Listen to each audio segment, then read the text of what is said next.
This soy milk latte cost me 7 lari. How much is 7 lari? Let's find out. Thank you so much for tuning into my channel. My name is Sarah, and today we're going to talk about how much did this cost? My little soy milk latte. If you are in a hurry and you want to find out exactly how much this cost in US dollars, jump to the time mark that I have right here. However, if you are not in a hurry, I'm very grateful. So thank you so much for tuning in. One of my favorite things about this city is that it is more like a big town versus a big city. It does not have tall skyscrapers.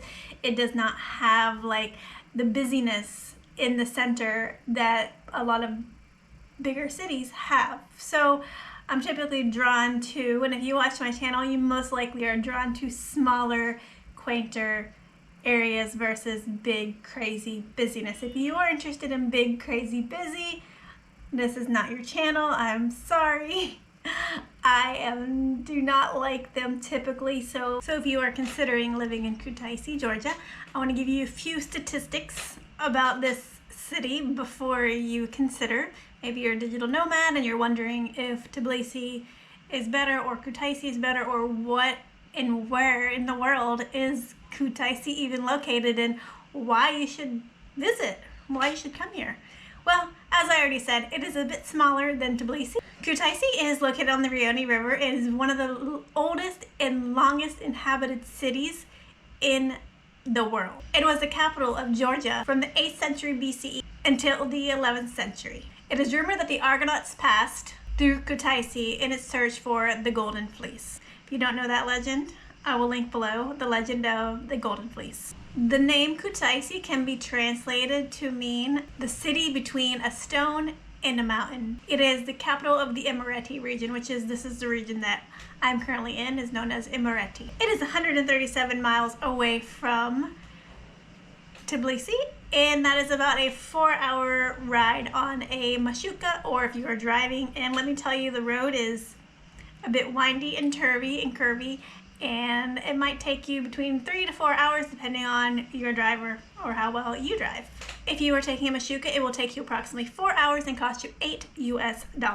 I have a video where I go around the entire city, so you can watch it here. Another reason that I really like being here is I read something where it says the land of smiles, and I'm gonna tell you, after I've traveled through Georgia for the past 2 months, this has been the place where I have found the kindest and most welcoming people, because this is something that if you're Georgian and you are watching this, you probably aren't, but you need to know they are not the friendliest people here. They are not at all very friendly, and this is the only place that I have found where people are not in your face rude. There is also an international airport, but if you're going to the US, you probably still have to go to Tbilisi. But if you want to go to Europe and you want a budget airline like Wizz Air, the flights here, I have a friend, they fly for like $30–40. So it's like super quick. Obviously you just pay for your baggage, so maybe it'll be end up being less than $100, but you can get to Europe from here super easy. The population in Kutaisi is 148,000. The average age of its residents is 38 years old, and there are around 12,000 babies, or people under the age of 4 years old, who are living here. So it is a growing city and full of life and full of young families. The main language of Georgia in general, or Kutaisi, is Georgian. However, a lot of people here do speak Russian, as well as the younger generation is learning and does speak English. But that, I have not really found a lot of people who do speak English, to be honest, but this is what I've been reading. And more likely in Tbilisi, you're going to find the younger generation speaking English. Here in Kutaisi, haven't quite found that many people.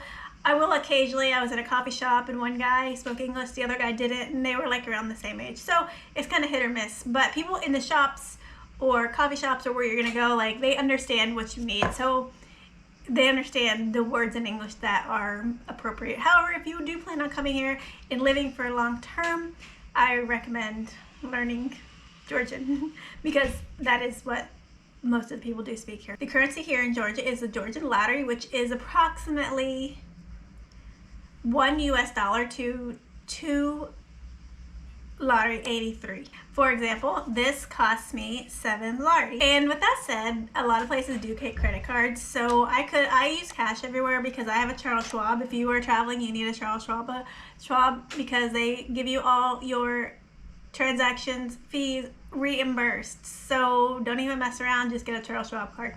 And most places here do take your credit card. So you can use that, or you can take money out of the ATM like I do, because I find it, if I take it out, I can keep better track of how much comes out. Wi-Fi. Wi-Fi inside the cities is good.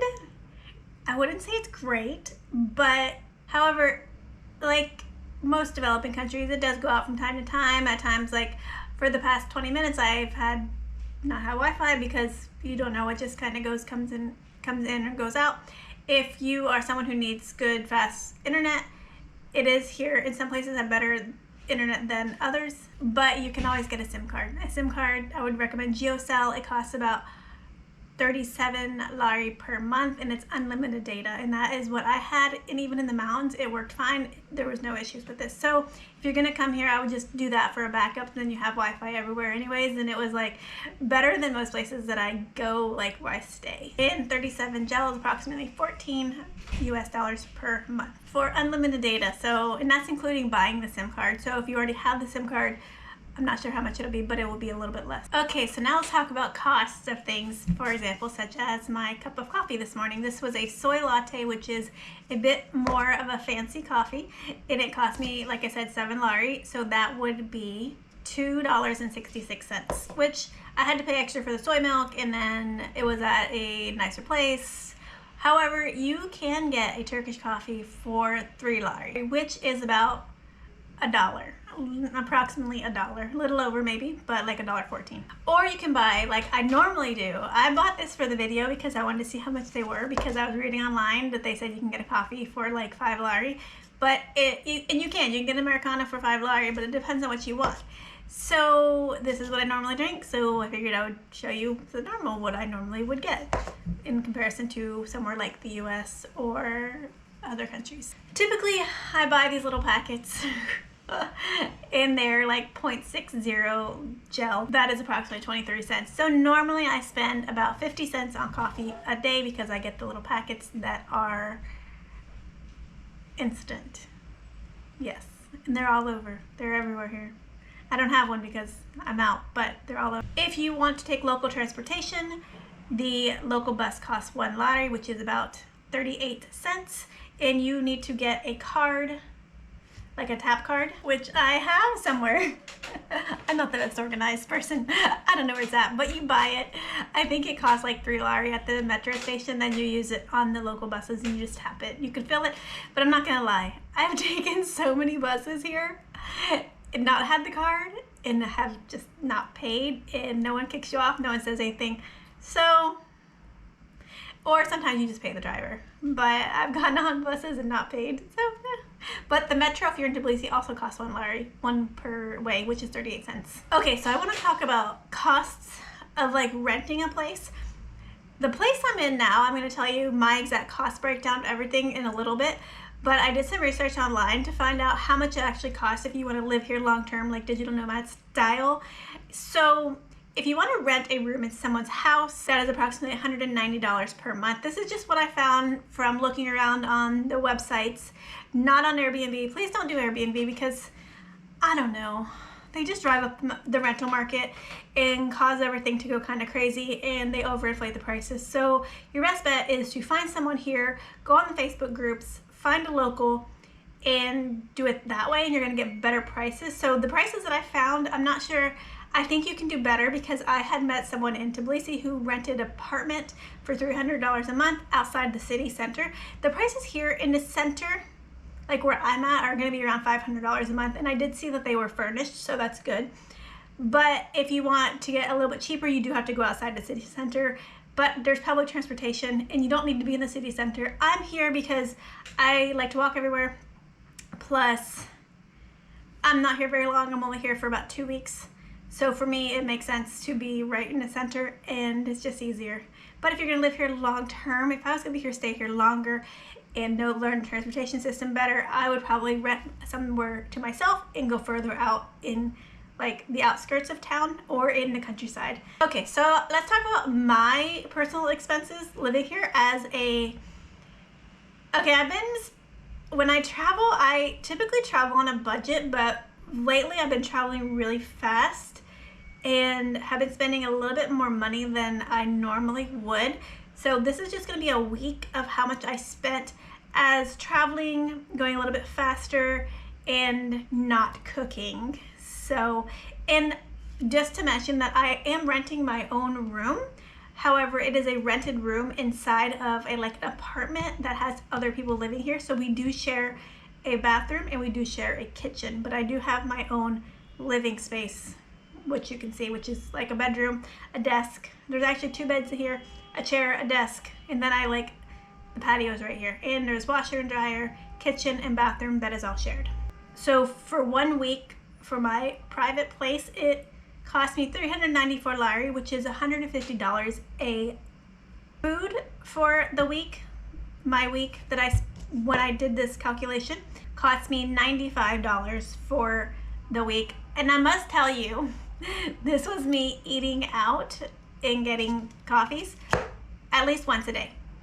So, and I should also tell you that a typical meal here can cost you, say like something not super expensive. You want like a fast food, like they have the khachapuri, or like something bread that's just gonna fill you up. I actually eat a lot of them because I like them. They're delicious. It's like beans.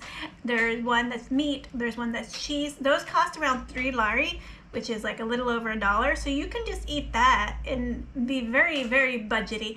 Or you can go to like a restaurant, a lower end restaurant that'll cost you about 15 lari, which is around $5-ish. So you can eat for that. However, if you want to go a little bit more upscale, it will cost you around 30 lari for your meal, which is around $11-12. And this week I did that. I was out with friends, so we did spend a little bit more on food. But if you just do that once a day, then that's still not that much in comparison to other countries. So approximately $95 for the week. Typically I do eat breakfast at home. I buy oatmeal and I buy fruits and vegetables from the local markets, and that is going to always be cheaper to buy there, as well as the local like shops. I will try to buy from local vendors because that does keep my food costs down. And this week I'm really not eating out, so my cost is going to be way different than it was this previous week that I did record.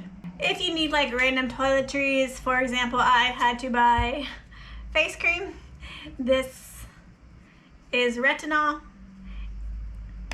It cost me $17 for this, which is probably about the same as it would cost if I was in the US. However, it was more than I spent when I lived in Colombia. For my transportation, I spent $12. That was me also going to 2 or 3 different places outside of town, and the people I was with, we actually hitchhiked back. So my transportation cost would have been doubled this $12 if I was to go and come back with the same transportation, because to get out of the city it does cost a little bit more, and then to come back, buses aren't really super frequent, so your best bet is to hitchhike or to wait for the bus or not go. I don't know, the bus system here is they have one, it's just not as good as some countries. In total, my week that I kept track with me going exploring, eating out more than normal, spending a little bit more on things that I would normally not, plus staying in a private room, cost me $276 for the week for everything, my total expenses for the week. That equals out to approximately $39 per day, which is about $1,170 per month. So can you do it for less than $1,000? 100% yes. I'm currently doing it for less than $1,000 this week because I'm going to be here for 2 weeks more. So I have already cooked, bought food at the store, bought food at the local markets, and so my expenses are already lower than they were that previous week when I was actually doing things.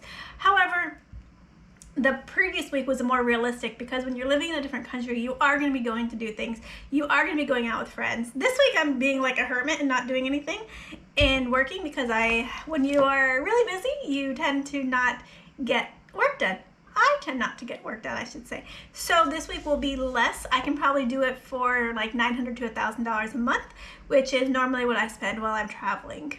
However, if I was staying in a hostel with the shared room, shared bed, and cooking my food, I mean, you can do it way cheaper, but I'm guessing you are more digital nomad-y and you need your private space and you would like to cook your own meals, then yes, probably $1,000 to $1,200 with a social life is what you will need to spend and live comfortably. If you don't want to live comfortable, then you can obviously spend less. It's super easy to do. You don't need to go buy this coffee for $7, right?